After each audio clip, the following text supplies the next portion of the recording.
back.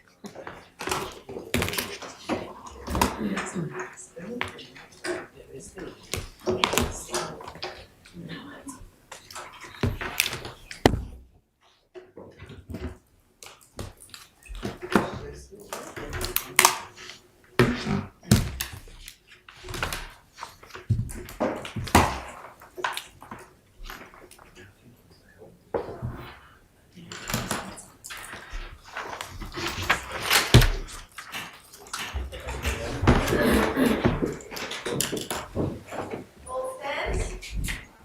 The Coronial Court now stands as written. Please be seated. I call Ms. Naomi Heinrich. Thanks. Ms. Heinrich, before you give your evidence today, do you promise to tell the truth? I do. Thank you. Could you please confirm your full name Naomi Lorna Heinrich. and what is your current business address? I am located at Europa House, level 1, 25, the Todd Mall, Alice Springs. Thank you.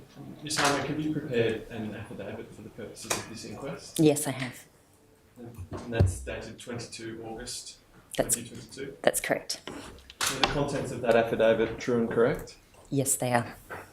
Your affidavit was prepared in response to a request from the solicitor assisting that a senior employee from NT Health provide a response to 13 particular questions. Is that correct? That's correct. Did you also author a letter to the solicitor assisting in response to further questions regarding the provision of counselling in your interview? Yes, I did. And that's a letter dated 31 August 2020. That's correct. Ms. Heinrich, what is your current role at NT Health? I'm the Regional Executive Director for NT Health Central Australia Region. And how long have you been in that role? Since the 1st of July 2021, when NT Health became one entity under the NT Health Services Act. Prior to that, I held a similar role as the Chief Operating Officer for Central Australia Health Services from December 2020. Thank you. As Regional Executive Director of the Central Australia region, you're accountable for the management and delivery of health services in the region, and that includes primary care. That's correct. And it also includes acute care services and mental health services. Is that correct? That's correct. And they are in effect three separate branches of healthcare that sit underneath the Regional Executive Director role. That's correct. Your professional background, Ms. Heinrich, is primarily in acute care. Yes, it is. And from April 2014 until December 2020, you were the General Manager of Acute Care Services at the Central Australia Health Service. That's correct. What did that role involve? That role involved the oversight and management of both the Alice Springs Hospital and subsequently the Tennant Creek Hospital, amongst other services under the acute care umbrella, such as renal services. It involved ensuring compliance against a number of standards, clinical practice indicators, key performance indicators, as outlined under the service delivery plan set out by the system manager or the chief executive of NT Health. And relevantly for the purposes of this inquest, you were General Manager Acute Care Services on 9 November 2019, is that correct? Yes, that's correct.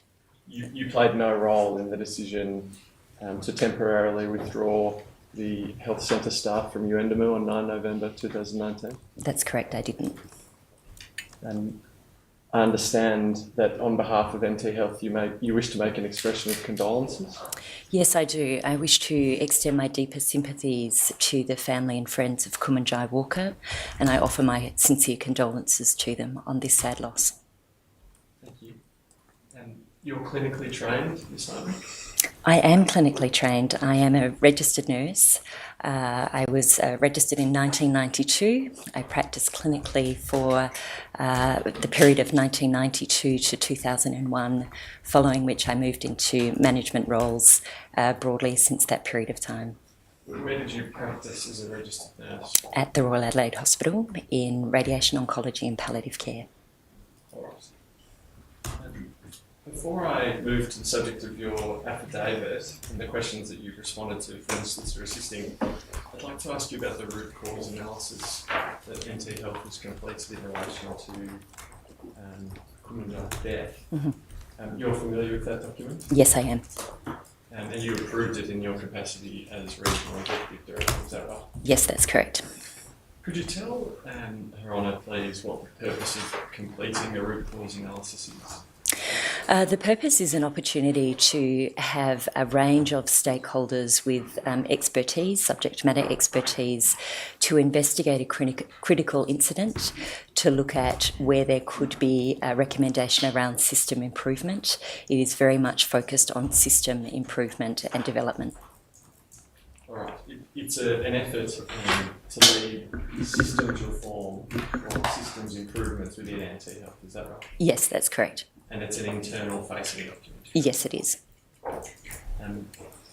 Now, you did not play any role in the drafting of the RCA report, is that correct? No, that's correct. That's done by the panel, the RCA panel, as it were? Yes, that's right. There's a terms of reference that are set out for the root cause analysis investigation, subject matter expertise identified, and it is their role to undertake that investigation. Are you aware that the panel in this instance experienced certain challenges in the completion of the RCA report? Yes, I am. What are they? Or what were they? Yes, certainly.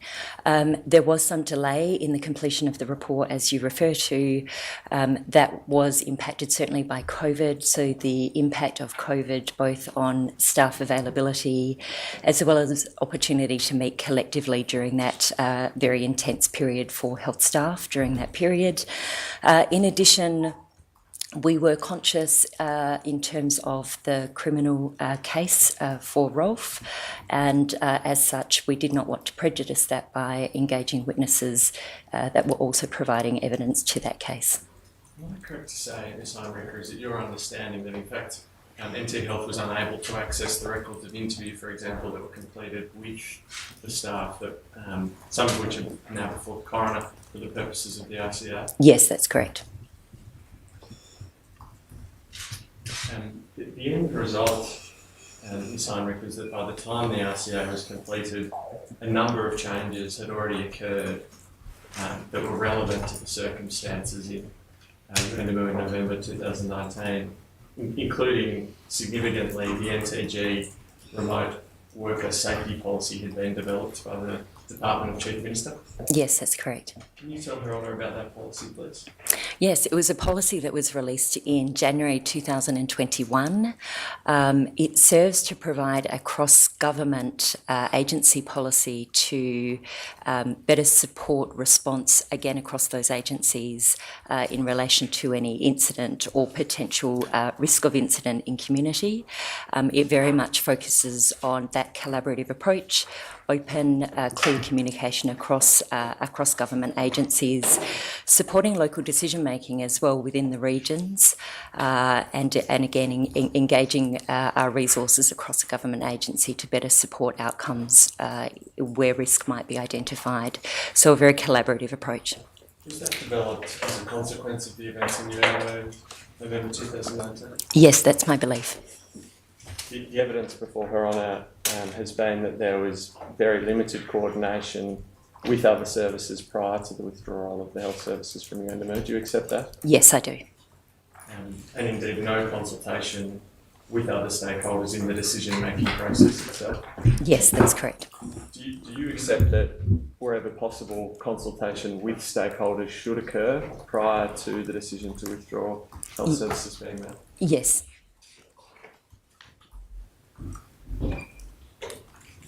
That's a little bit quiet.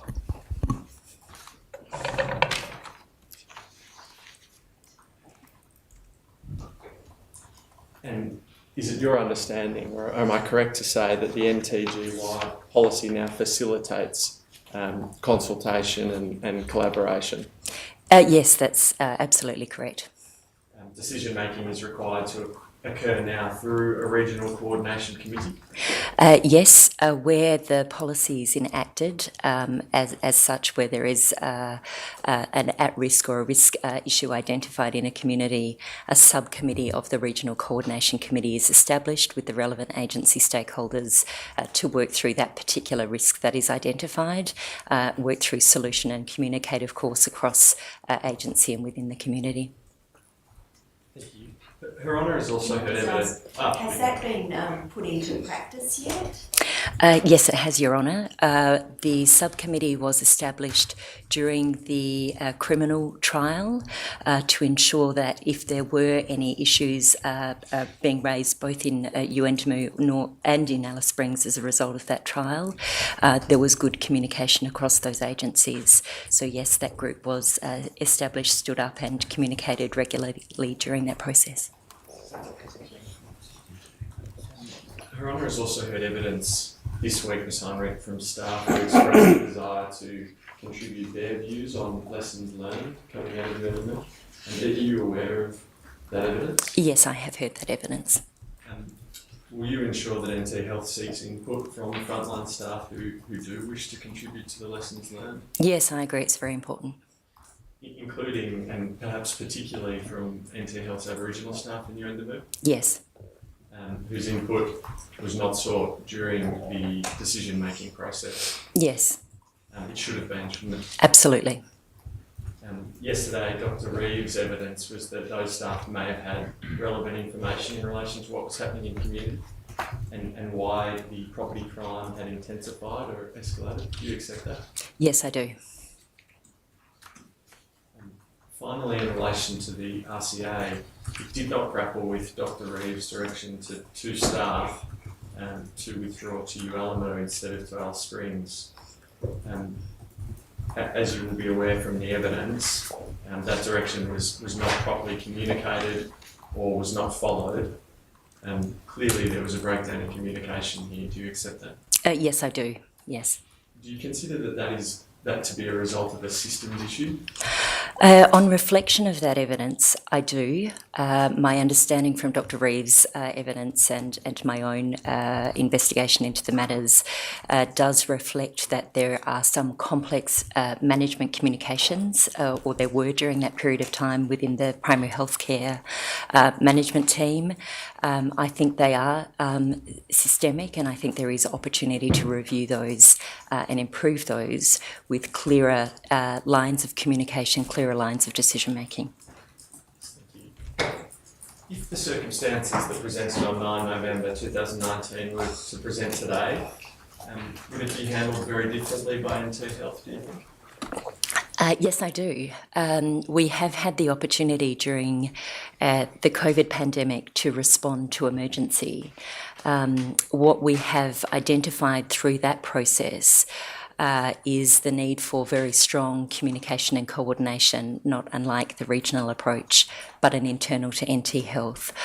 I would anticipate that the leadership team would support that decision making more broadly through good communication, some collective decision making, improved documentation around that decision making, including risk, direction and outcomes, and of course improved coordination and collaboration with all relevant stakeholders. We have seen a change in how we use technology to engage people across our remote community areas. So the use, of course, of Teams and the like is much more readily accessible to staff, and I think that those opportunities allow us to use technology to support that engagement and again support that decision making and documentation of those outcomes. Thank you. Can I move then to your affidavit? And you have a copy of that. We do. Just in relation to the root cause analysis, clearly there's been some additional communication failures identified through the evidence of these proceedings, and you've told us a little bit about that. I was just looking at page 16 of 33. It says here, options to keep health workers in Uendamu were considered but not pursued. We haven't heard any options that were being considered to keep workers in Uendamu, and I'm just wondering what that referred to. I think that might be a question from the skill tomorrow, Your Honour. But I'm not sure that this witness will be able to assist in any event. Right. The other thing I would raise is there was a decision that the panel considered that the decision to withdraw health workers from the infirmary for safety reasons was appropriate, and I'm wondering whether or not at that time the panel also considered the additional evidence in relation to the increased police response which was planned. That might be a question for the panel. Anyway, I just raised those two issues. Thank you. Ms Heinrich, if I can move to your affidavit, at paragraph 46, you refer to NT Health's Aboriginal Cultural Awareness Program, or ACAP. And that is a program that NT Health engaged Flinders University to deliver. Yes, that's right. When did that occur? Oh, some years ago, we've had an ongoing arrangement with Flinders University for some years. It has been subject to, of course, assessment and evaluation in terms of the effectiveness of that program as perceived by the participants of the program. The development of that program was in collaboration with our senior NT Health Aboriginal staff to inform that program. And that program is ongoing to this date. Do you know which senior Aboriginal staff at NT Health were engaged in relation to the ACAP? I can specifically refer to Maxine Austin, who is the Senior Workforce Manager for NT Health Services, and I understand that various members of particularly the primary health recruitment and workforce teams had been engaged as well. NT Health is about to go to tender, as I understand, to engage an external service provider to review the content of the ACAP. Is that right? Yes, that's right. NT Health has recently appointed for the first time an executive lead, the Aboriginal Health and Cultural Advisor. She is taking a lead across NT Health to support these types of activities. One of the activities, as you refer to, is to engage an external stakeholder to review the content of the ACAP program across NT Health. As a result of that, I would expect that there will be some recommendations possibly relating to principles around content.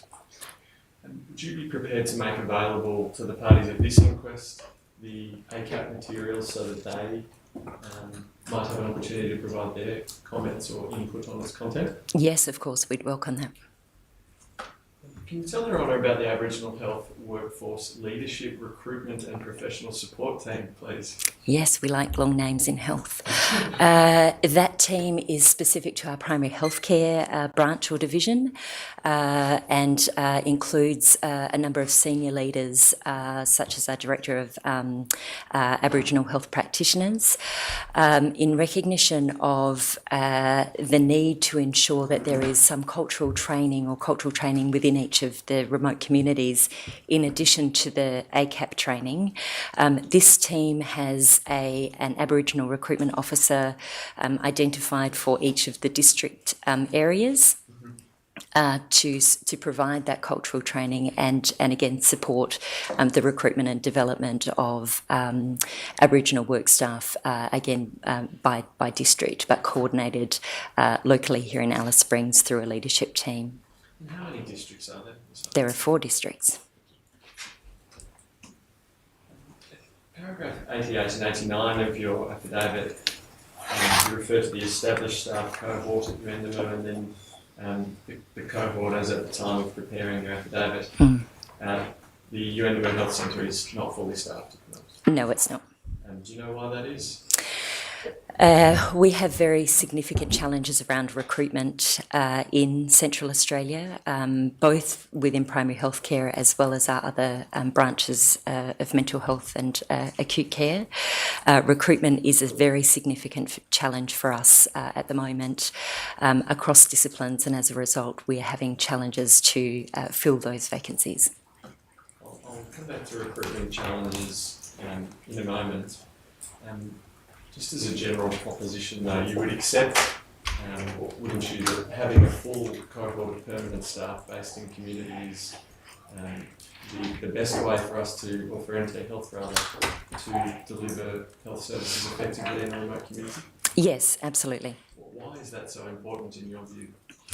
I think it's essential in terms of establishing relationships within that community. It is about ensuring that there are trust relationships established, of course, an understanding from our workforce of the cultural needs of that particular community, the clinical or the health profile of that community, so that we can best meet the needs of that community. And again, developing those trust relationships is very important. Hence, we have maintained the establishment in those communities, despite the fact that we're not able to recruit to them. That is our ongoing goal, to recruit into those vacancies. Mm-hmm. In the absence of having the fully established staff, is NT Health trialling or considering other methods of delivering services in a way that encourages delivering or developing relationships like you've just described? Yes, we are. It's a very multifaceted strategy, and I think it's about being as creative as we possibly can at the moment to achieve that continuity of practice within a community. An example is the establishment of Nurse 2 level. Our remote area nurses are Nurse 4 levels. A new Nurse 2 level that works with a remote medical practitioner to routinely visit communities, working with that remote medical practitioner, but again with an establishment of communities, so that there is that early development of relationships and trust built within the community and a better understanding of that community. That model is twofold, that it does mean that there is routine and regular contact with that nurse into that community. Equally, it introduces that nurse at the more junior level of the N2 level to ideally engage in remote area practice and eventually make that decision to transition into remote area nursing. Similarly, for many of our models of care delivery and service delivery into remote communities, again, utilising remote medical practitioners into specific communities. So remote medical practitioners will go to communities, much like we heard from Dr. Rosser this morning, that we do work very carefully to stabilise staff within communities to again create relationships. There are a number of strategies that we're looking at, again, to support staff into communities, both giving them an opportunity to learn about what life is like working in a remote community, but at the same time ensuring that that relationship is built up. Thank you. You've outlined in your affidavit a number of challenges NT Health faces in relation to recruitment. Could you tell the court, please, what you consider the key challenges or the key difficulties in recruitment to be currently? Yes, certainly we have been impacted, like the rest of Australia and indeed internationally, as a result of COVID. We have seen the reduction of available staff, particularly nursing staff, into Central Australia. That has had a very significant impact on our staffing availability, and certainly those issues around available staff have had an impact in terms of our recruitment. And are there any Central Australia specific issues in relation to recruitment?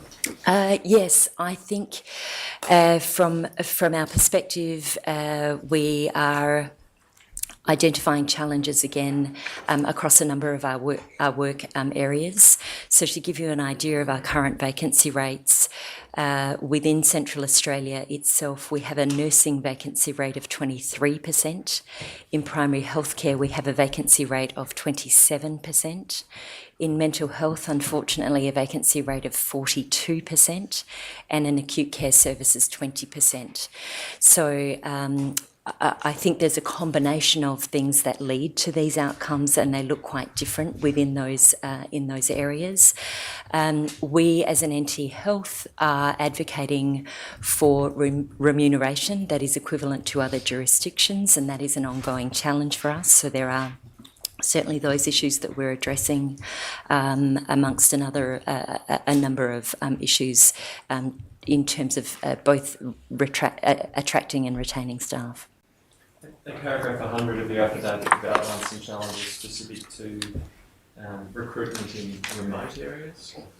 What are your views, or can you explain to the court your views on those? Yes.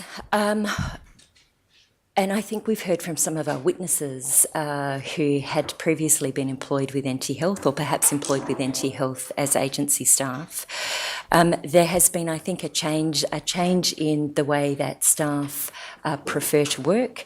There is opportunity for nursing staff that never existed previously, perhaps in my time, of that flexibility to work across areas. Nurses now are seeking flexibility to move across areas rather than have long periods of time in particular communities or even in particular hospitals. The challenges of working in a remote community in Central Australia are significant.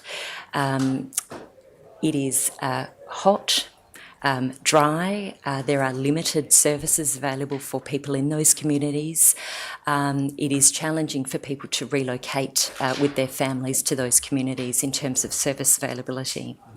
So there are particular concerns of that relocation, and we're seeing certainly those impacts of people choosing not to work in long-term roles in remote communities because of some of those factors. And we've heard this morning, and you've referred to in your affidavit as well, there may be a problem associated with negative media reporting in Central Australia. Yes, I think that's a real issue for us, yes. And how have you come to be aware of that? I would say that we've had feedback, certainly in terms of some of our marketing campaigns. There is anecdotal feedback around those challenges, that these are not comfortable communities necessarily to work within, and we've worked very carefully to ensure a good representation of what life is like working in those communities to try and attract people. But there is media, there is national media around occurrences in community, safety issues in community, and they are things that we need to work through carefully. Your affidavit sets out a number of things that NT Health is doing currently to try and address recruitment in the Central Australia region. Could you explain how that is operating, please? Yes, I can. Following COVID and the return to what we're calling as a business as usual model, we re-evaluated risk across the service and identified that nursing vacancy in particular was one of our most significant risk. And I'm using nursing, but certainly this is broader than nursing across Central Australia. As such, in May of this year, I established a recruitment task force, indeed to address that most significant risk that we're facing, and I've talked through those percentage numbers, which are quite challenging to hear and work with. That recruitment task force has been tasked to look creatively at recruitment. How can we do this differently? How can we do this better? We need to be innovative. I think there's an opportunity to strengthen our consumer focus in recruitment, engage staff as consumers as they enter into the workforce here in Central Australia.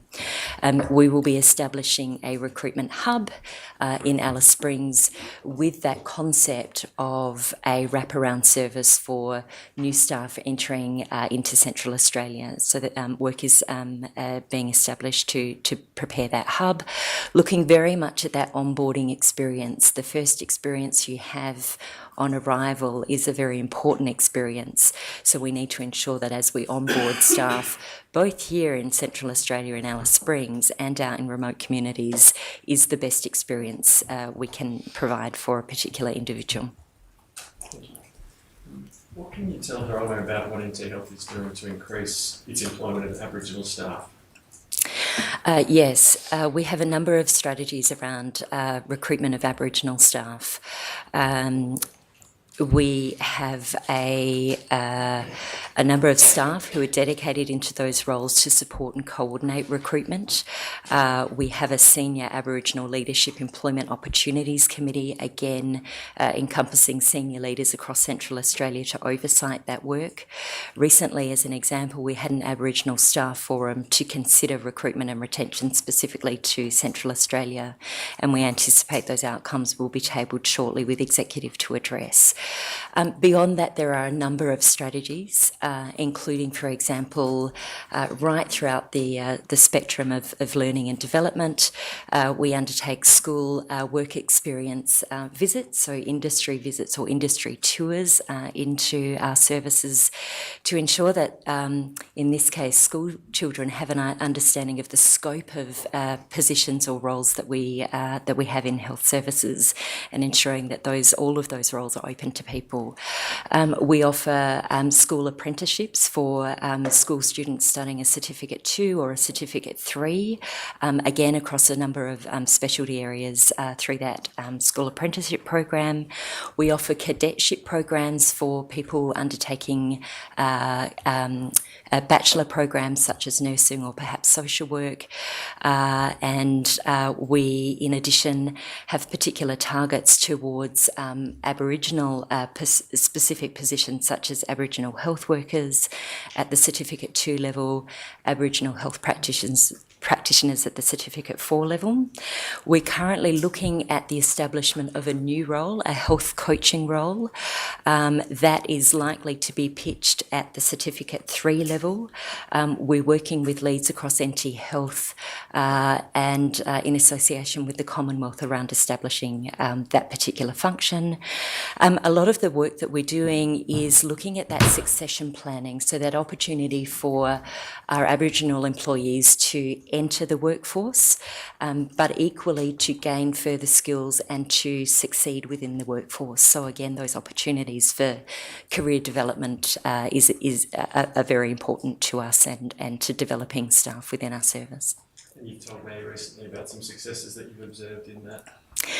Yes, yeah, we have a fabulous story of somebody who is working direct to me. She's the Director of Safety and Quality in her role as across Central Australia. She entered into the workforce through the cadetship program. She became a bachelor. She studied a Bachelor of Nursing to become a registered nurse. She progressed through that program to a graduate nurse program. She became the clinical nurse manager of the surgical ward at Alice Springs Hospital, has had a great career in infection control, safety and quality, and as I say, is now the lead across Central Australia in safety and quality. So a really significant achievement. Can you explain what the role of a health coach would be or is? It's in its infancies, and certainly what we're looking at is, again, that engagement, so really ensuring that people in communities, so the health coach would be likely specific to remote communities. It is about working with consumers or clients in that community to work with them. It has very much a strong focus on the chronic disease portfolio of community members, and again, working side by side with community members in terms of health improvements, health prevention, health promotion within that chronic disease portfolio. In addition to efforts to recruit staff, NT Health is also implementing measures to retain staff. Can you tell her about what is being done under that heading? Yes, perhaps on a lighter side, but no less important, we established a wellness program at the end of the COVID pandemic. These were some of the strategies that indeed were implemented nationally to recognise the work of all of our staff throughout that period of time and recognise the likely fatigue of staff during that very intensive period. So our wellness program was conducted over a period of around 3 months with a number of activities to engage staff. Of course, our challenge is that staff are living across very broad regions, so we needed to ensure that that program would meet the needs of both a range of staff and a range of staff across geographical areas. The types of activities that we undertook during that program were cinema nights, quiz nights, karaoke nights, yoga, wellness discussions with qualified staff, and in remote areas, things like dinner party packs. In addition, we ran a photographic competition whereby remote staff were able to engage. So again, ensuring that we had that opportunity for remote staff. While that may seem a softer aspect to recognition, I think the feedback that we received out of that program was very supportive, and people certainly recognised the efforts that NT Health made to recognise staff, and staff appreciated that engagement. We have subsequently followed up, particularly with remote staff, to understand how we can best recognise their efforts, given that it's less easy for them to attend functions in town, and we're responding through to those, including they each received a cinema ticket recently. Those programs are continuing. We've agreed that those programs will continue on into the future, and we recently had an event in late August as part of that program. Perhaps on a more significant note, we are looking at allowances, so considering the allowances of staff, particularly in those remote areas. We have been working with NT Health team, and specifically the Chief Nurse Midwifery Office, to consider what we are now referring to as a professional isolation allowance. Again, recognising, much like the medical enterprise bargaining agreement recognises the remote living allowance, so the professional isolation allowance. As I understand, that will be considered as part of the nursing industrial negotiations. There are a couple of other allowances that we're looking at, or negotiations, including flexible working arrangements, so considering how we might better support staff to spend periods of time in remote and then periods of time on paid leave. So as an example of that, an 8 weeks on in community and a 4 weeks off at that person's choice of residence, of course. So looking at how we can use those models differently to better support our staff. In addition, and we talked to this earlier, around how do we attract new nurses into remote area nursing, noting that that is a particular specialty and a skill. We're also looking at an allowance that may attract a nurse from an acute care or an urban setting into a remote area as well. So looking at those singular payments to, again, attract people into those remote areas and give them the opportunity to develop their experience and exposure into those areas. Have those flexible working arrangements been trialled at this stage? They haven't been trialled. We are looking to develop those, so we have been in collaboration with the Office of the Public Employment Commission, and we're working through those arrangements at the moment. But by all means, we have identified that Yuendamu would be the preferred community to trial because of the volume of staff in that area. So that would give us the best opportunity to trial. So Yuendamu, being the larger of the services for us, is a great place to trial some of these opportunities. So that work is in progress as we speak. Returning then to Yuendamu, and you may have heard the evidence earlier this week regarding a social emotional wellbeing program, which we were told has been operating for some time in Wadair. Are you able to tell the court about the social and emotional wellbeing program in Yuendamu? Yes, I am. The Social Emotional Wellbeing Program is an adjunct to existing services around mental health and drug and alcohol services. It's a Commonwealth program, and in the Territory it is a program that is managed by the Northern Territory Primary Health Network. The Northern Territory Primary Health Network, or the NTPHN, allocate funds through to NT Health. So NTPHN allocate funds to Central Australia. I believe they have done so since around 2016. There are a number of aspects of that program. There is a therapeutic stream that supports the employment of a psychologist, and more of a social stream that supports the employment of perhaps Aboriginal health workers or similar in a community, depending on the needs of that particular community. Specifically to Yuendamu, there has been funding for 1 FTE of a psychologist in Yuendamu. That position most recently has also covered a number of other communities including, for example, I think it's Nirapi, Tea Tree and Wallaura. Unfortunately, that position is currently vacant. Despite recruitment efforts, we have not been able to recruit into that position.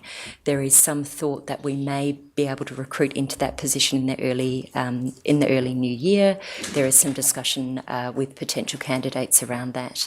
But prior to that period, I believe that we've had that position recruited into until December 2021. So there have been a number of people who have held that position and worked within community. I think the witnesses this morning made reference to those people in that position. And that was Carrie-Anne? Carrie-Anne and Karen. You are supportive of the delivery of a social and emotional wellbeing program in UNDMA? Absolutely. I think these programs are essential and they certainly, as I mentioned, provide an adjunct to other services within UNDMA. In addition to the SUB program. We also have a remote AOD program, equally that is Commonwealth funded, and through that program we provide a visiting drug and alcohol social work support into UNDMA. Again, we are currently challenged with some recruitment challenges in that position, but that position is Commonwealth funded and supported in an aftercare social work counselling role. What is the extent of the counselling services currently provided in UNDMA? There's a range of counselling services, and all registered nurses are required to provide some level of counselling. So remote area nurses specifically undertake a training program to transition to a remote area nurse. They undertake a number of domain or training around domains. One of those domains is indeed around counselling and mental health services. So while it is not at the specialised level, it does provide some basic understanding of counselling and mental health services. So those staff who are stationed in UNDMA in those established roles would provide some level of counselling. Equally, there are a number of visiting services into UNDMA, either again by those visiting nurses or other visiting specialist teams. Specifically from a mental health perspective, we provide visiting specialists into UNDMA and have done so for a number of years. That of course is at the very specialised mental health aspect of counselling, so counselling can kind of range through a number of aspects depending on the acuity of the person. From a mental health perspective, we have in fact our clinical director of mental health and psychiatry. Perhaps if I can just interrupt Yeah, there, sure. I'll come to the subject of mental health services in particular, but just to remain with counselling for a moment. Verona has heard from a number of witnesses how useful they think trauma counselling in particular in your would be. Do you have a view on that?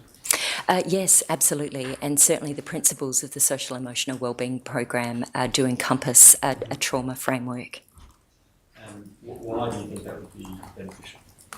I think it recognises the needs of that community. It recognises the trauma that the people in that community have experienced, and it's an approach that works on an understanding of the trauma that people may have experienced.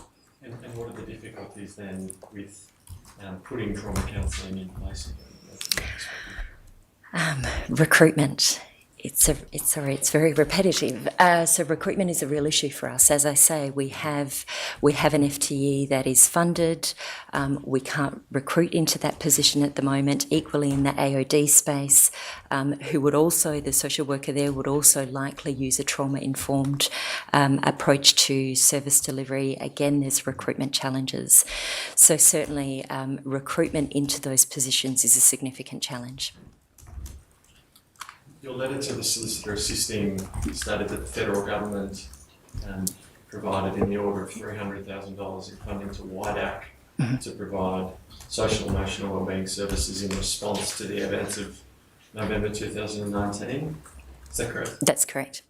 And WIDAC subcontracted Ghana Healing to deliver those services, is that right? Yes, that's my understanding.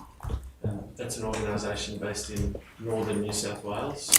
I believe so, yes. Is that an organisation that NT Health is also engaged? Yes, we have utilised Ghana through, again, the Social Emotional Wellbeing Program.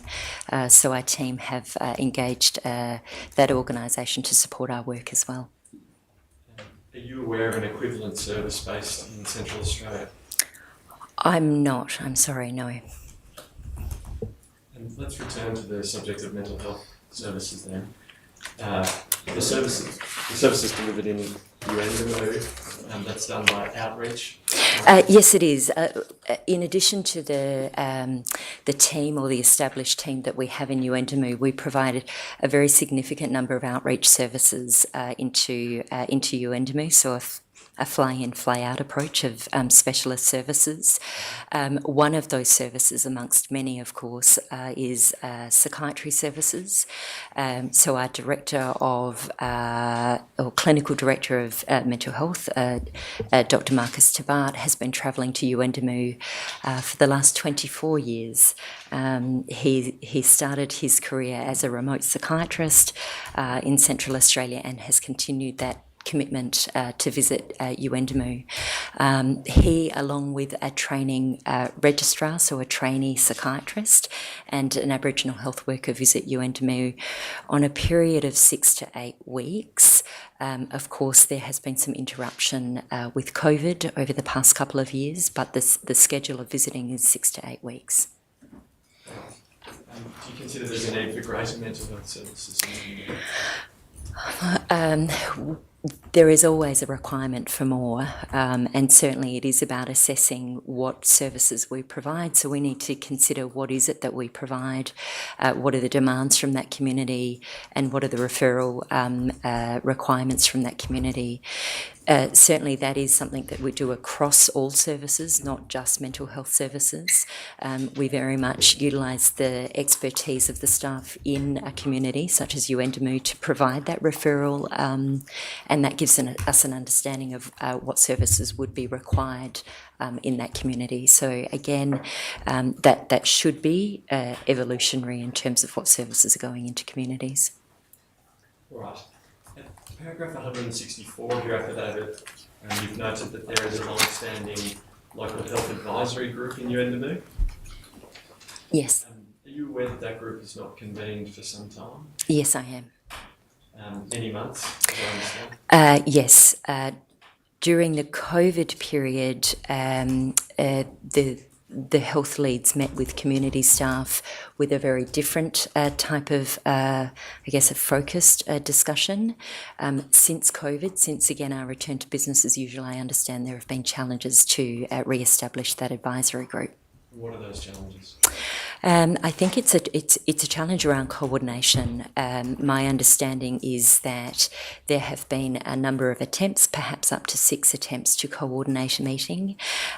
We as NT Health now utilise the Chief Minister and Cabinet position that is posted at UNDMO to facilitate some of that coordination of meetings, along with our own Aboriginal recruitment officer for the district that we referred to earlier, to facilitate the scheduling of those meetings, but for a number of reasons, those meetings have not gone ahead.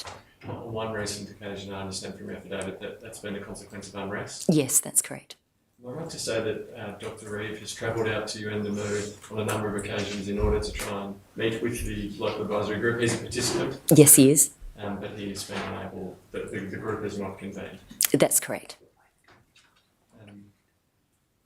Noting that this inquest is being live streamed and, as we understand, being watched by people in UNDMO as well as those here, can you explain why it is that that group is so important to NT Health? Yes, absolutely. The engagement of community staff community with our staff in that community is essential to ensure that we are hearing the needs of the community, responding to the needs of the community, that the community have an opportunity to participate in the health service delivery and equally the strategic development and directions of the health service. So it is about community participation to ensure that we are indeed meeting the needs of that community and strengthening their engagement in health.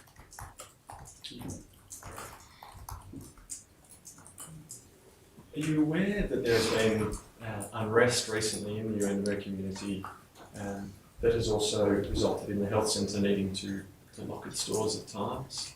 Yes. And did you hear that evidence this morning? Yes, I did. And patients have had to be treated on an emergency basis only? Yes. Unrest in community does and is having an impact on the services that NT Health is able to deliver, is that correct? Yes, that's correct.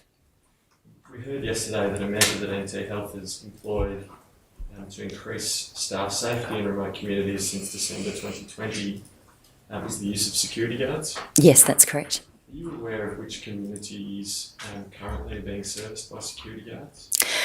Yes. Today, we have security guards in Yuendamu and Papunya. In recent times, we have also had security guards in Mount Liebig and Hermannsburg. Finally, at paragraph 170 of your affidavit, you refer to the Regional Coordination Group. Can you tell the court about that group? I can. The Regional Coordination Group is local to the Central Australian region. There are regional groups across NT. This is the Central Australia Regional Coordination Group. It is chaired by the senior executive of the Chief Minister and Cabinet Department here in Central Australia in Alice Springs. That is Brendan Blanford. And it engages the leads of agencies, government agencies in that coordination group. The group meets on a fortnightly basis. The group considers issues relevant to the region, and as we spoke to earlier, is equally the group that oversights the establishment of a remote safety subgroup where that is required. Which agencies are members of this group? It would include, for example, police, education, territory families and housing. We also have some of the local council groups represented, correctional services, health. And what are its aims? I think broadly, again, it's about that coordination, cross-agency government and in circumstances, again, non-government coordination of services. It is about identifying opportunities for improvement across agencies.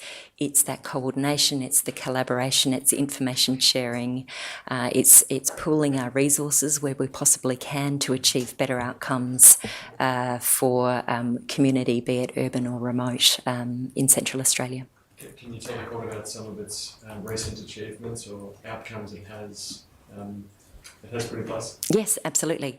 Interestingly, the group is in Yuendamu today, so Dr. Reeve is attending on my behalf in Yuendamu today.